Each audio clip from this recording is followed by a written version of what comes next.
I should have been overflowing with joy at finally owning the home of my dreams, but instead, I find myself dreading each weekend. The reason? My husband's parents visit every single week, and each time, I'm treated like a maid. Far from getting a break from work-related stress, I only grow more exhausted with every day off. Reaching my breaking point, I decided to invite my own parents over, hoping it would deter my in-laws from their constant visits. But when I told my husband, he erupted in anger. "Don't you dare invite your parents. If you don't like living here, you can leave." "Fine, if that's how it's going to be, I'll leave.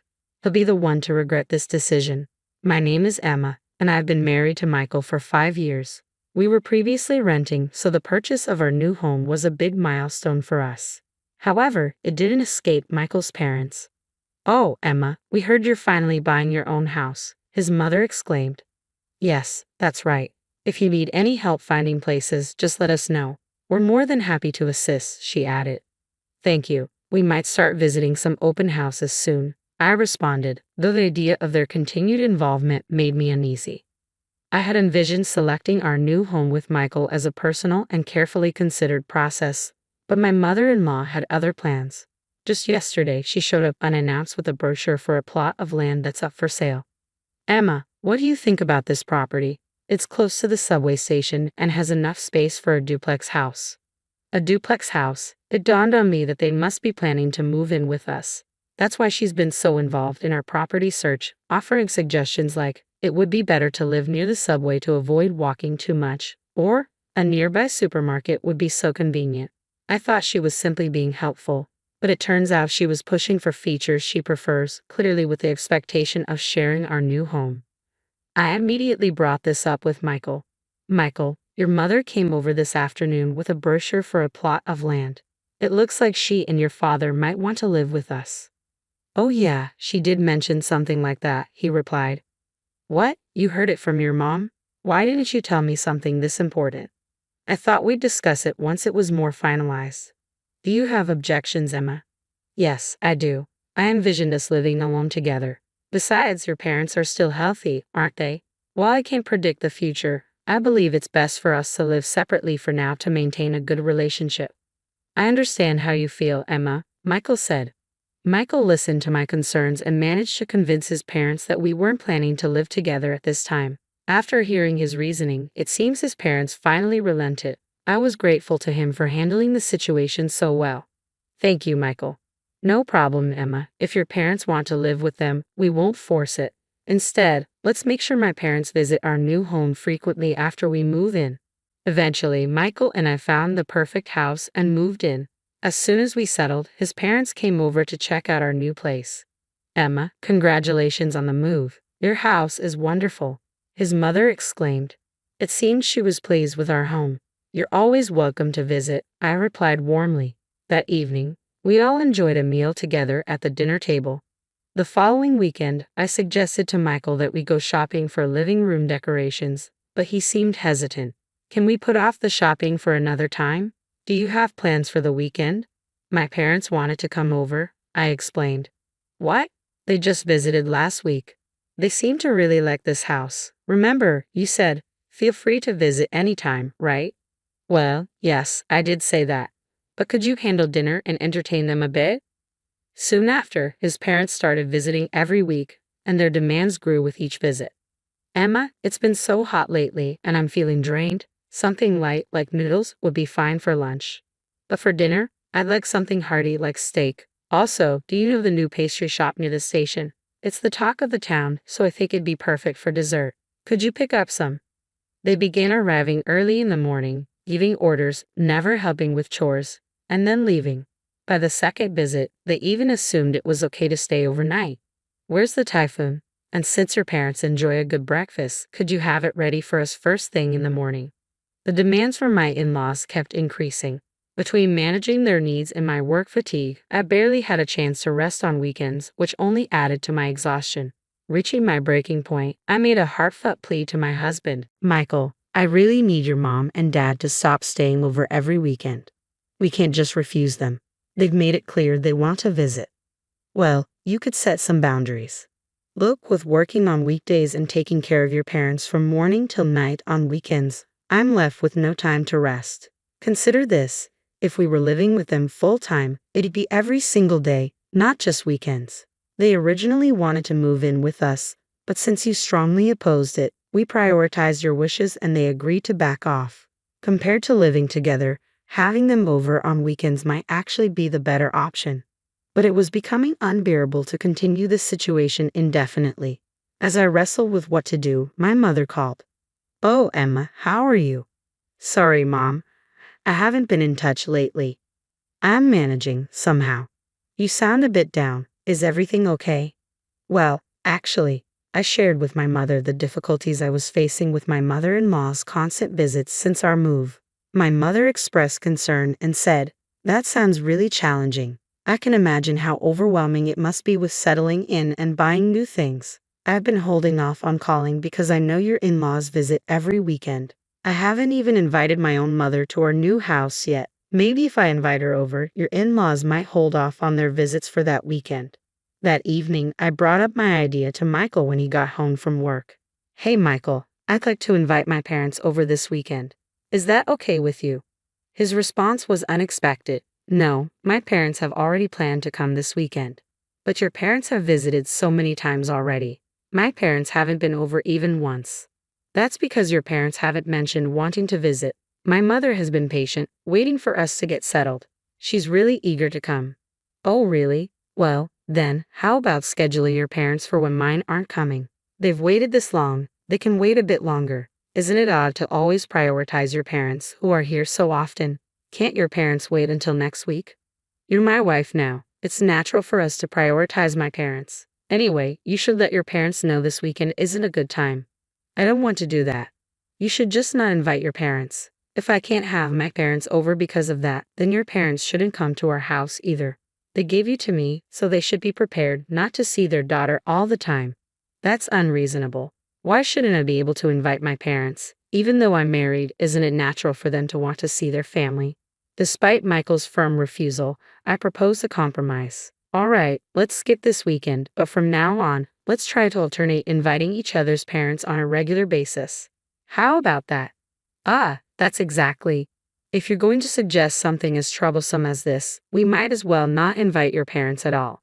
Let's just end this conversation." "But we haven't resolved anything yet. I've made up my mind. I'm not letting your parents come over. If you don't like it, you can leave." No matter what I said, Michael only focused on his parents, never considering me or my own family.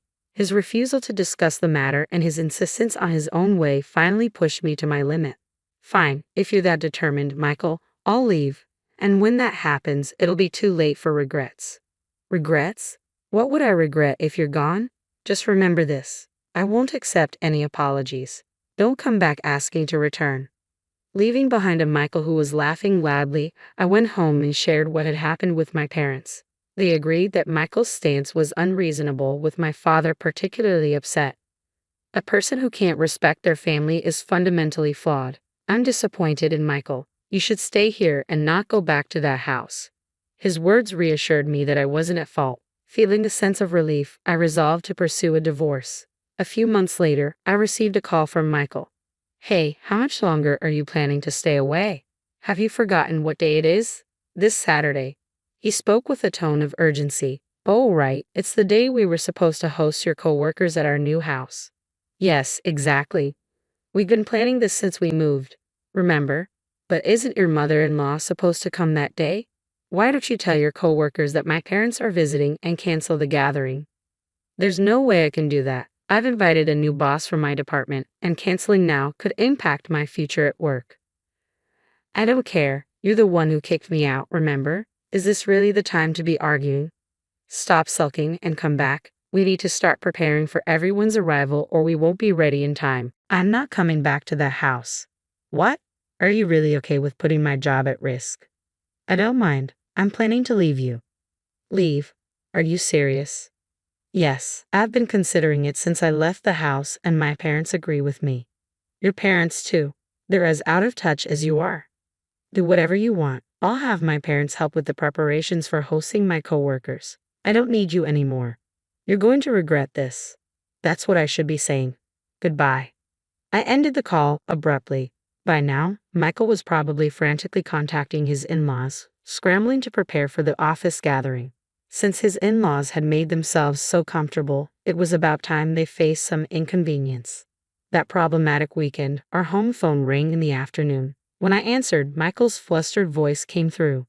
"Why is Emma answering the phone? I was trying to reach my new boss." "Why?" "Well, because this is my house." "Emma's house? Don't tell me the new boss is Emma's father." "Yes, my father used to work at Michael's company. He's been away from the main office for a few years as an advisor for a related company's new venture, but he's set to return to the main office next month and will be Michael's new boss." I knew about the internal announcement, but I couldn't reveal it until the embargo was lifted, even to Michael, my husband. I assumed he would figure it out when he saw the boss's name in the announcement, but it seems he didn't check it properly. Michael began to plead desperately. "My mother has prepared expensive ingredients and fine alcohol, but no one is coming."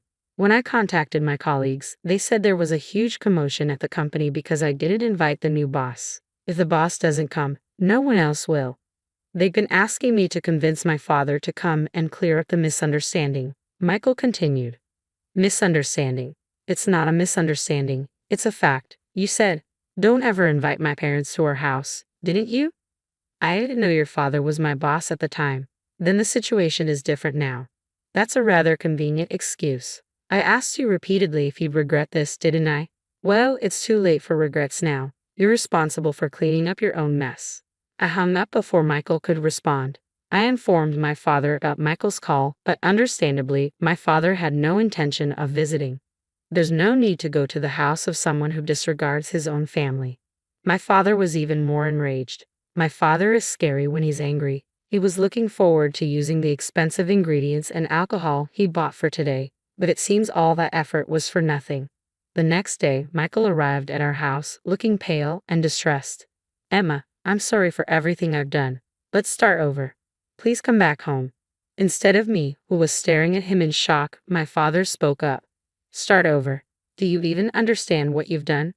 Michael, looking pale, knelt before my father. "Sir, I'm deeply sorry for my actions. I'm here to apologize. You've ignored my daughter for months and haven't even bothered to visit her. I didn't realize you'd be so unreliable." "That's not the issue. I've been busy with work." "Oh, really? I heard you're also working weekends." "Weekends?" "Well," Michael stuttered, "it's likely his mother was visiting him every weekend." Michael, who never did any housework, would have struggled without her help. I'm sure she was also assisting him during the weekdays, taking advantage of my absence. My father, sensing the underlying issue, said sternly, "Forget it. It seems you get along well with your parents. It looks like you rushed into marriage before you were ready to stand on your own." "That's not true. I do respect Emma's feelings and even turned down the idea of living with my parents." "Is it really natural for a couple to decide whether to live with their parents? You kept pressuring Emma to accept your parents and never listened to her. How does that show you're prioritizing her feelings?" "Well, and marriage means that both families become connected. Yet you invited your parents over every weekend while completely shutting us out. How could you disregard Emma's family like that?" "I didn't know you were going to be my boss. If I had known, I would have invited you before my parents." "That's exactly why I say you're self-centered. You don't understand anything. People like you should be in a leadership role. My department doesn't need someone as selfish as you." "But—" Silence. "Get out of my house now and don't ever come back." Afterward, my father advised his superior to remove Michael from his department and reassign him to a regional branch. With Michael's reputation for selfishness, no one defended him. Even his parents, who had once doted on him, couldn't follow him to a remote location. They now see him only once a year, if that. Meanwhile, I've been enjoying the comfortable life at my parents' house after finalizing my divorce with Michael. I focus on my work during the week and spend weekends with the people I love. Reflecting on my past, I appreciate my new freedom and the ability to live a normal, satisfying life. Moving forward, I want to cherish my parents and enjoy living at my own pace.